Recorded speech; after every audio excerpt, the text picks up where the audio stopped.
Welcome, everybody. My name is Brent Woods. Welcome to Montgomery County Community College, and welcome to tonight's conversation. Tonight we have special guests, and before we get started, I'll turn it over to a special presentation by Gerald Veasley.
Yeah.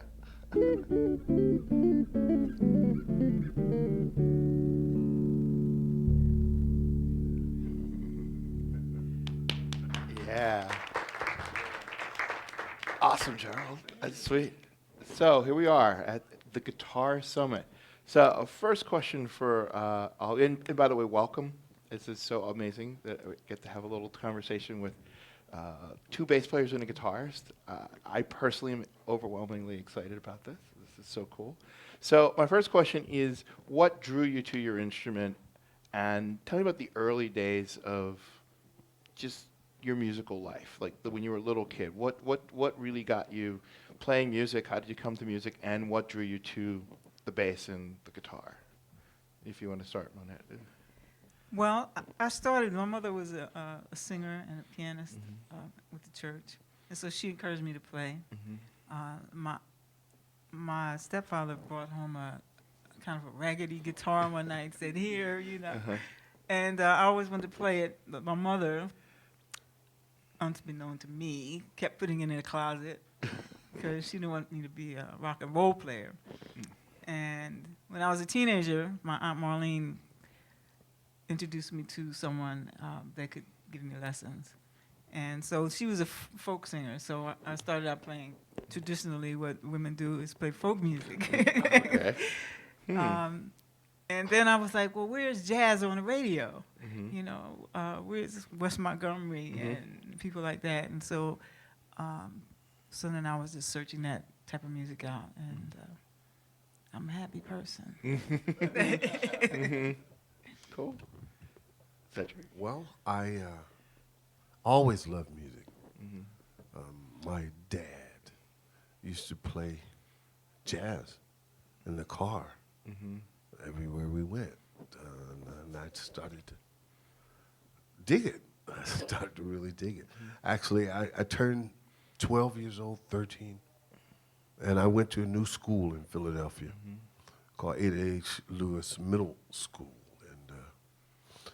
At that time, where they were giving instruments to kids and going home to learn it. And at that time, my older brother was playing the trombone with his high school band.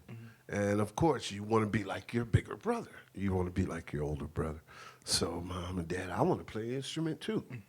So I went to the school and I wanted to play a trumpet because it was light. You could carry it on, and secretly you could get some girls with the trumpet. They didn't have a trumpet. They didn't have any trumpets left. And so the director went into this room. She says, here, check one of these out. And at that time, I think I was about 4'10", and the bass was like 6 feet. They said, take this home. I'm like, you gotta be kidding. I can't get no girls with this.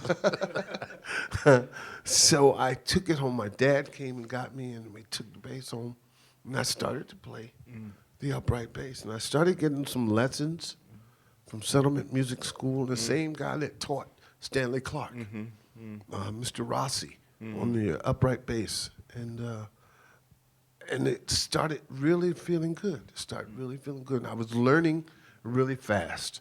And I ran into two other guys in my life that turned out to be together, the group Pieces of a Dream. And we spent each and every hour of the day together. We practiced 5, 6, 7 hours a day, every day. And here we are today. And I've been very blessed. Gerald. So people ask me, did you come from a musical family? And in a way, yes. My mother, she studied opera. She studied voice. Although she never did it. She just did it for her own benefit, just to enjoy music. And I have family members who are entertainers, who are dancers, and I think I was drawn to musical instrument because I wanted to impress them. Because I would go to talent shows as a little boy and just marvel at how kids had all this talent, never realizing that I had a talent that could be developed. Because I was always singing and humming and tapping on stuff, but I didn't know how you became one of those talented kids you see on stage. And lo and behold, when I was 12, I got a bass for Christmas, which I didn't even ask for. But I guess my father, he saw something in me, and I don't know who he consulted about the bass being an instrument, so I didn't pick the bass. My dad picked the bass for me, and he said, and Christmas morning you get an instrument. It's just wonderful, And the one deal was, hey, if you're going to play this thing, you got to take lessons, because my family, seeing musicians. They never wanted me to be a musician who hadn't studied, who couldn't read music and those sorts of things. So I was very diligent about it and took lessons every week. And I'd go down to 52nd Street, 52nd and Chestnut. Oh, wow. Go up the steps and sit outside and listen to the other students and hear what they were doing. And my first teacher actually was a guitar player, so I have an affinity for guitar. And that's why the style that I play it's sort of been influenced by Al Martin. And the next thing I did after taking lessons, and I continued to take lessons for a couple years until Mr. Martin went on the road, and I continued to teach myself. And one of the first things I did to develop further, which I didn't know I was doing, was start a band. When starting a band, and back in those days, in Philadelphia, it seemed like every neighborhood had a band, right? We had gangs and bands. And be careful which one you choose. And so, I started a band, and we were sort of a Santana cover band. These 6 little black kids from West Philly with, congas and timbales and all of that. And I owe a debt of gratitude to the guitar player, whose mother kind of took us under her wing, and she became our manager, which meant we're going to keep these kids out of trouble. And I would just follow his musical interests. So he was into rock, I became interested in rock. He was interested in funk, I became interested in funk. And at one point, I discovered a jazz record in the house. I was like, I never knew my family was into jazz. It was a Ornette Coleman record. It was the first record. Like, that's a strange record to be drawn to first. And then a Miles Davis record. And Thelonious Monk record, and on. I would try to play with these records, and it was really challenging. But that was kind of my first taste of being intrigued by the mystery of jazz. So that's it's kind of come full circle, and now that I teach and try to inspire young people and help them understand what it takes. You're West Philly. You're North Philly. Mount Airy. What part of this? Germantown. Wow. I wasn't even thinking of asking this question, but when we just started, what is it about Philly that creates some of the most amazing, innovative, and unique musicians? I mean, from you guys here to Sun Ra, and I often think I'm from West. We used to 52nd. I was 50th in Irving, is where I go. I agree. With the Lee. What is there something in the water? Because Philly musicians are just kind of. I was told that there were two magical things in Philadelphia, and those were musicians and boxers that came Yeah, from Philadelphia. And Well, it's a pretty diverse city, I think. You know, there are a lot of different pockets and communities in Philadelphia, and each pocket kind of has their own groove. And so I think that's a big part of it. And they have a lot of good schools here, and then I think people just really share with each other, you know, as musicians, to develop the craft. Yeah, during the time we came up, yeah. I mean, there was music in the schools. There was major music in the schools. There were jazz musicians that came to the schools just to dedicate their time and offer their time to help the students come along. They had all city, where there was all the schools in Philadelphia came together on a Saturday and played orchestra music. They had all city band. They had all city choir. This was 150, 200 students per ensemble that were playing around Philly. And Philadelphia is just a whirlwind for bass players, too. You know, the bass players come out of Philly. You know, the Gerald Veasleys, man, I'm telling you. Yeah. They come out, the Victor Baileys, the Stanley Clarks. They all. yeah. When I was doing an interview on WRTI, and so I was saying that, you know, I wanted to do this bass off, and it's really great bassists that are going to be there, and you have to be there. But then I had to add, but there's so many great bassists in Philadelphia. I was like, you know, but this is the cream of the crop, you know. But it's amazing, the It bass really players is. in Philadelphia. Yes. One more thing, if I may, Yeah. add about that. I'll just add something about the whole Philadelphia mystique, because I get asked that a lot. And to be fair, if you go to Chicago, they have their legacy and their musicians. Detroit, certainly, of course, Yeah. New York. New Every Orleans, city every has city that. has it. But I'm going to draw a comparison between how Philadelphians treat sports and other cities treat sports. I think there's something in terms of a kind of that blue collar attitude that makes Philadelphia musicians just really work hard, try hard, and then when you show what you've been working on in front of an audience, they're brutally honest, just like they are with their sports teams. Right, So I think what it does, I think it really sharpens the musicians here. I mean, that's what I've observed. I mean, yeah. One more thing. Yeah.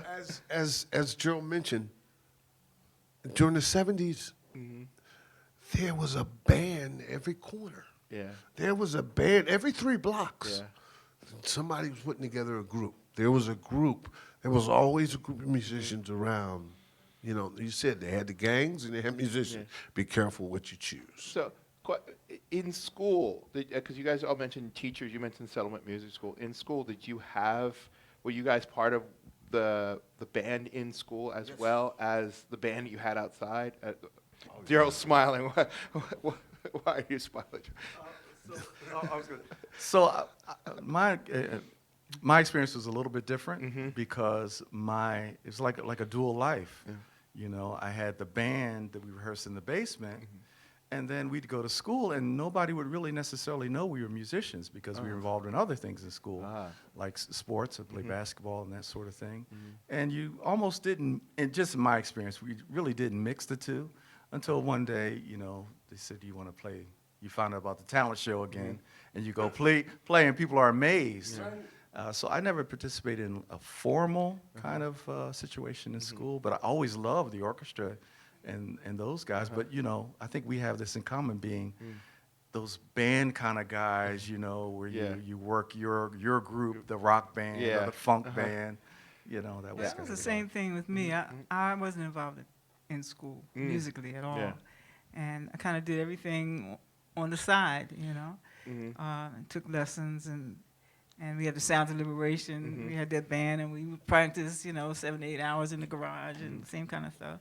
So I think that speaks to us all being guitar players, because I had the similar, the school I went to Yaden High, and they wouldn't even let me be in the band or bring my amp. You know, like I said, oh, I want to play some jazz with you guys. They're like, yeah, just don't bring your amp. I'm like, okay. So what is it about us, you guitar players, bass and guitar, that sets us apart from sort of the other players, and why are we so obsessive? Like, what do you not that other musicians aren't obsessive, but I particularly think that guitar players have a particular type of obsessiveness about their instrument. What do you guys think of that?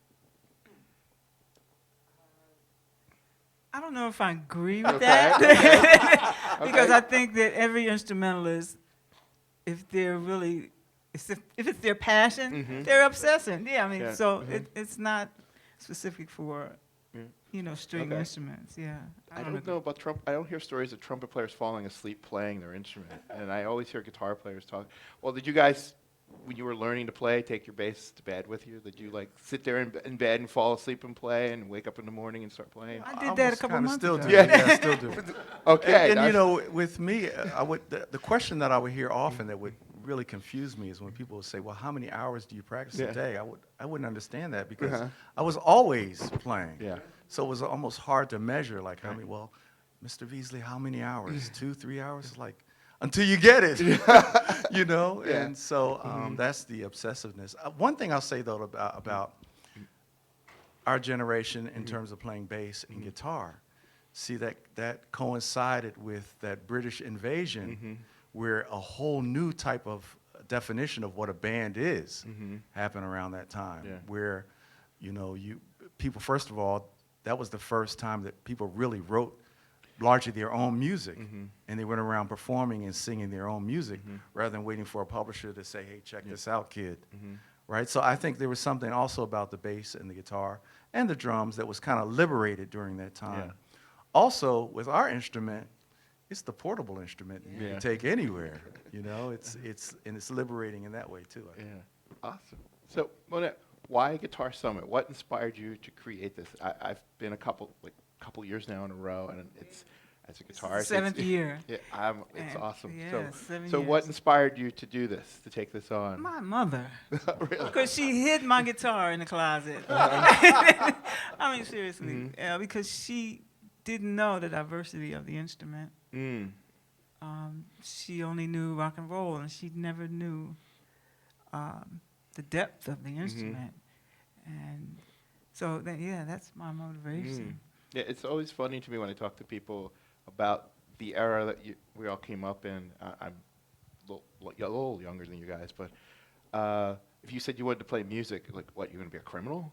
Like, it just didn't have the same thing that it holds now, where you can go, I think I'm going to be a musician. Yeah, I'm going to go to University of the Arts, or I'm going to go to Drexel and study music business or something like that. It Well, was... they didn't. I didn't get the criminal part of it, but the rock and roll But part. if you're going to play yeah. rock and roll, But yeah.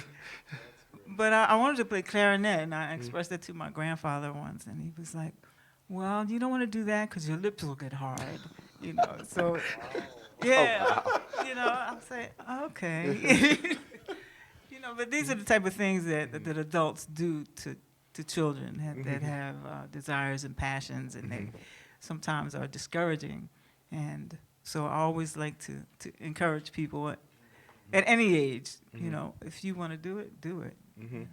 And how have you decided who to bring into the Guitar Summit?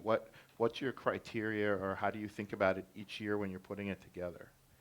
Each year I try to think about just having a different presentation, kind of a fresh look on the instrument and how it's presented. So I've had flamenco, classical, and I went to hear Cedric one night, and I was kind of stuck on what I was going to do this year. And then I heard Cedric, and I said, bass guitar, that'll work. Okay. And I had heard Gerald on Mind TV. I mean, I've known Gerald for years, but I heard him on Mind TV one night, and he was playing classical piece. What was the name of it? The one he just played? Yeah, that one. Yeah. You gonna play it again? For you, Yeah. And I heard him, and I was just like, wow, Gerald, can you come do the summit? And he couldn't do it that year. So so I'm very happy that you're here this year and you're able to do that. Right. It's my pleasure, and I got to say this about Monnette. When this is part of the Philadelphia tradition too, and it probably happens in other cities. there's the aspiration part of your development where you look at on the bandstand and you're like, wow, if I practice hard enough, I can get up there. And then there's the little gap of time before you actually get there, you know, and what happens in that gap can either encourage you or make you quit. And so Monnette was that person that really encouraged me. She called me to play with her when I really didn't know what I was doing yet. Oh, wow. Because Monnette really is one of the forerunners in terms of the jazz legacy in Philadelphia. I was really honored that she called because I really hadn't paid my dues yet. I really hadn't, but you know, it's great when folks take a chance on you when you're young, you know. Not that we're the same age group, but she was more experienced than I was because I was coming to jazz later. And I appreciate that you entrusted me with that. I really do. Yeah. What was that like for you? Being a woman playing jazz back in the early 70s, mid 70s, what was that like? Wow. It was interesting, you know. It was exciting. I really didn't think about it a lot as far as being a female, but, you know, just working in a band and different personalities, and I think this goes for male or female. Sometimes, you know, personalities clash, things happen, you know, you have to deal with that. But there were times when, for instance, we did a big band. We went to Berlin. And so Khan Jamal, he said, you know, you better make sure you come to the rehearsal and everything because they're trying to get rid of you. And I said, okay. So it was always nice to have someone that had my back, you know. And then when I got to Berlin, Lovett Hines from the Clef Club, he said, he came up and said to me, he said, you know what? They kept telling me a woman on the road was going to be a pain in the behind. She, you are the coolest one. These guys are getting on my nerves. You know. And so those kind of things, they happen undercover, but, you know, sometimes you get to face it head on, but most times not. Yeah. So my next question goes to just about playing the instrument, and I'll start with you, Cedric. Like, when you think of approaching a song, what are you thinking about when you pick up your instrument and you're going to say, okay, I'm going to play this tune, or this tune's been brought to the band, or like maybe something you're going to play tonight? What do I think about? I think about the bass is the bottom. It's the one that holds it down. Even more so than the drummer, even more so than the keyboardist. Your bass is your foundation. You are the one that really holds the glue. You know, you're the one that puts it down, the foot down. This is what it is. This is what it's going to be. And it's important that you direct the ones around you accordingly. You don't want to play too much. You don't want to play not enough. But you want to just hold it down. That's what I think about when I play the bass. I think about holding it down. Yeah. Okay. Gerald? I don't know what to add to that because that is the essential role of the instrument. I'll say one other thing about the bass that I've discovered is that it's one of the more complete instruments because it's so important harmonically. So if you play a guitar chord, depending on what I play as the bass note underneath, it could redefine the chord, the meaning of that chord. You know, it could change it from major to minor just by me changing it. So it's important harmonically. And then, as Cedric just mentioned, in terms of just the foundation, sonically it's important. Rhythmically it's obviously important. And then I think more and more of us are discovering how melodic it is. Even if you're in a low register, it's its own melody. So I think it's a very complete instrument. And that leads me to Monnette, asking you, like, what do you think about? When I listen to your playing, I always think that you're so focused on the melody, like you're a very melodic player. But how do you think about your playing when you're, or how do you approach a piece of music when you're about to play or learn something? Well, it depends on what it is, and I do like the melody, and I like it to be sweet and very musical. And Dexter Gordon, he said when he plays, you know, 'cause I listen to his ballads a lot, you know. He said he thinks about the lyrics of the songs that he plays, if they have lyrics, so that he really feels what the song is about and he can interpret it. Yeah. So You know, I just try to interpret the song as I feel it. Mm-hmm. Yeah. Sometimes it could be rhythmic, and sometimes I just like to play, you know, like some rhythmic lines, Mm-hmm. chords. You know, it's a lot of fun. It's a very versatile instrument. Yeah. Yeah. A couple months, I guess about a couple months ago, I got to interview Cecile McLaurin Salvant and was asking her a similar question. And what she said really blew my mind. She said that she sits with the lyrics for a couple of weeks before she sings. She says the singing of it is sort of a treat, but she sits with the lyrics so she can understand what the song's about and figure out how she wants to say the words. So it sounds like, because both you two, when I said she's melodic, you both two are very melodic players. I mean, and on the bass too. And actually, talk a little bit about that. How do you? Because you talked about holding it down, but you're still very melodic. And there are some bass players that hold it down and are not melodic. Well, I love to sing. Mm-hmm. I love to sing, and I love to sing with my instrument. Mm. You know, that's where the melodic part comes in, as opposed to just holding it down is your first job. Holding it down, the melodic part of it, playing the lines, is a treat. It really is. When you listen to folks like Gerald, you have no choice. You know, you better come on in. That's where I feel about it. I love to sing on the instrument. That's what turns me on. Really does. Yeah. And Gerald, I mean, like you like you said, you studied guitar as well, and you're playing like, so melodic. Yeah, well, thank you for that. I had a really difficult time. I studied classical guitar for a while, and I had a really tough time with that. Not so much technically, although that was challenging too, but also phrasing. I didn't understand how to make melodies breathe, and it took me years to understand that. You know, especially coming from a very groove-oriented background. I couldn't understand when I hear classical guitarists. Why don't you just get on with it? Why aren't you grooving? And it took me years to understand how to let it breathe and the ebb and flow, right? And then I had the good fortune of touring with Joe Zawinul, one of the founders of Weather Report. Yeah. And of course, that band gave birth to one of the greatest bass players ever, Jaco Pastorius. So in a sense, I had to come behind his legacy. And when I was with Joe, and I was with him for almost 8 years, one of the things he challenged me on the most was my melodic playing and my phrasing. As long as I was grooving, he was smiling. And then when it's come time to play a melody, he wasn't so impressed.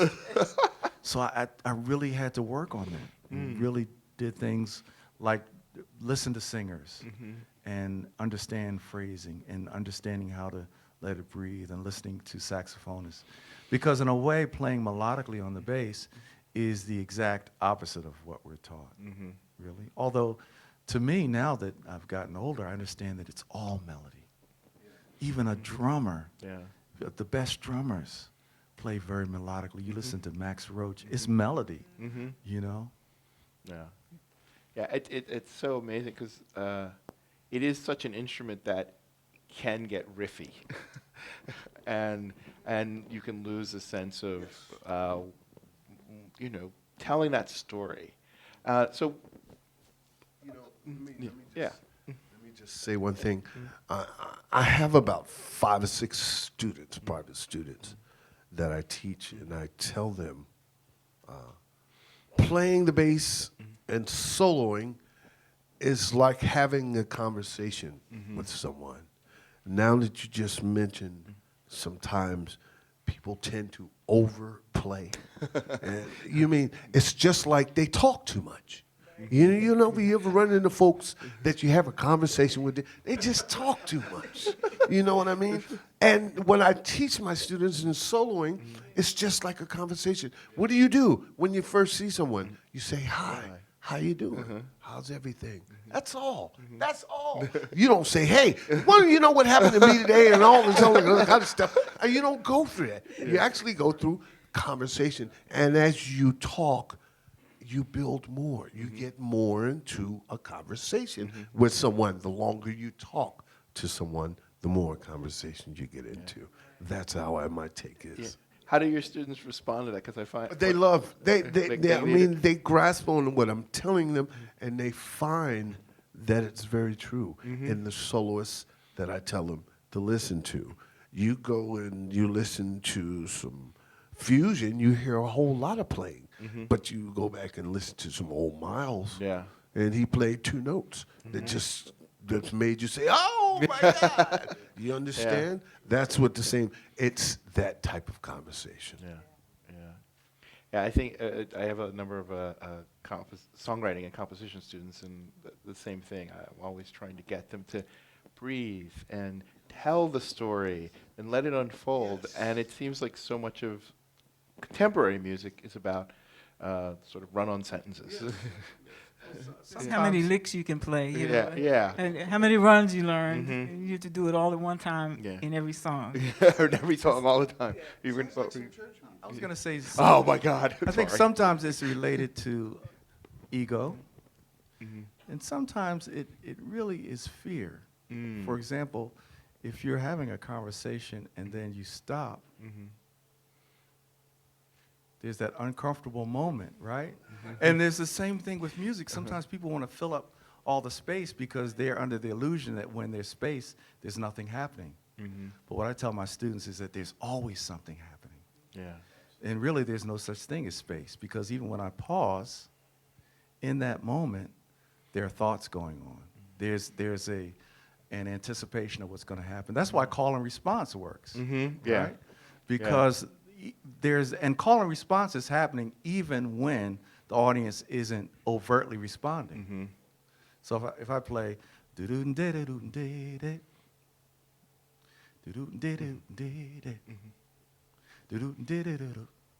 going to fill in the right? So when we're creating these conversations, we're creating a sense of anticipation. So there's always something happening. That's why we don't have to be afraid of space, because the space is so filled with so much. Yeah.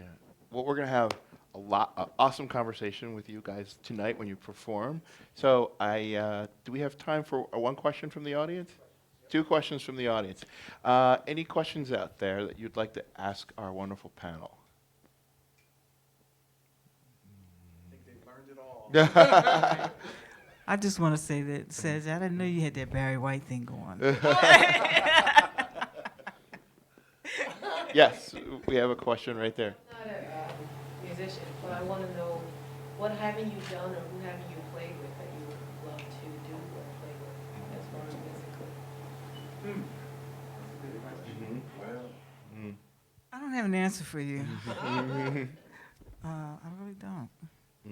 I've been fortunate to play with, like when I was a kid, I used to go here at Hugh Masekela a lot, and I would sit there and I would say, I didn't say that to myself, but I was just like really loving the music, and then I got a chance to play with them, so I was like, okay, this is wonderful.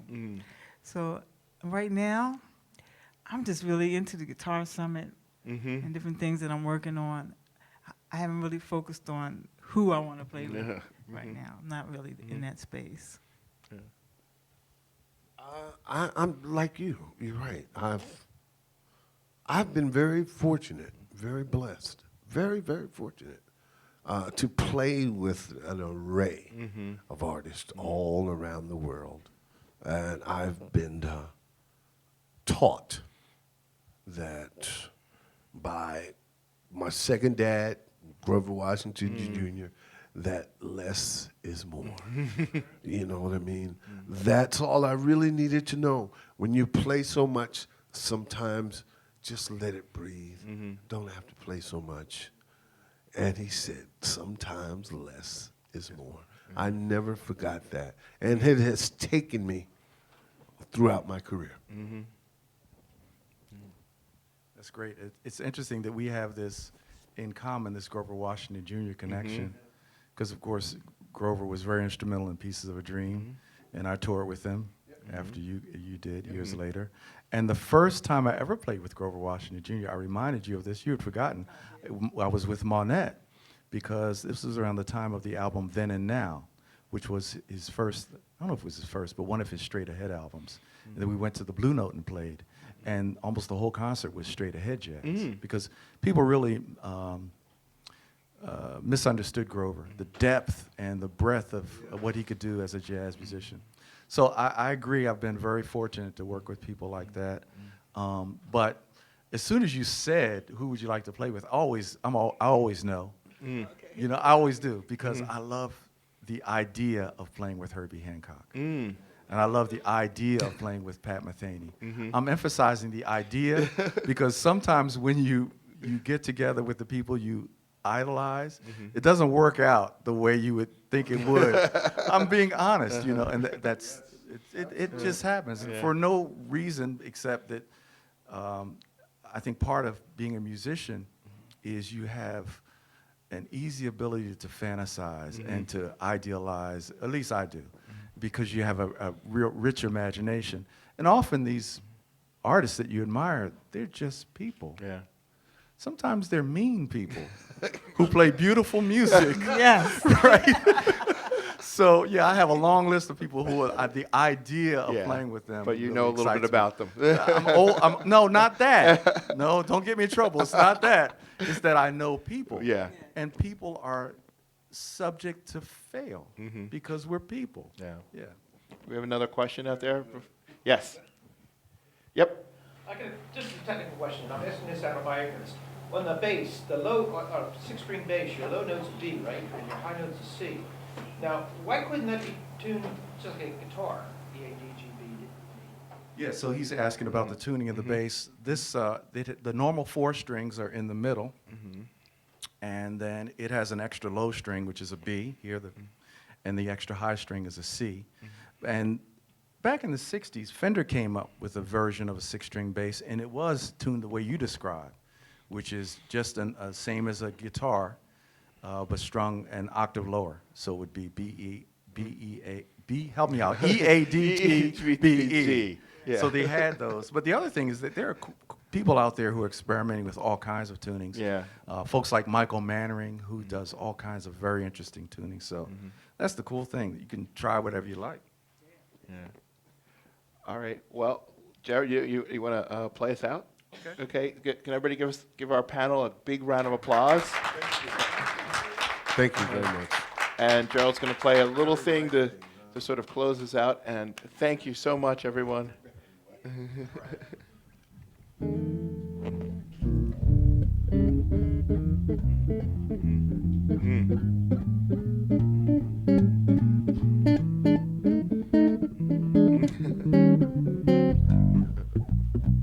Oh, yeah.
Yeah.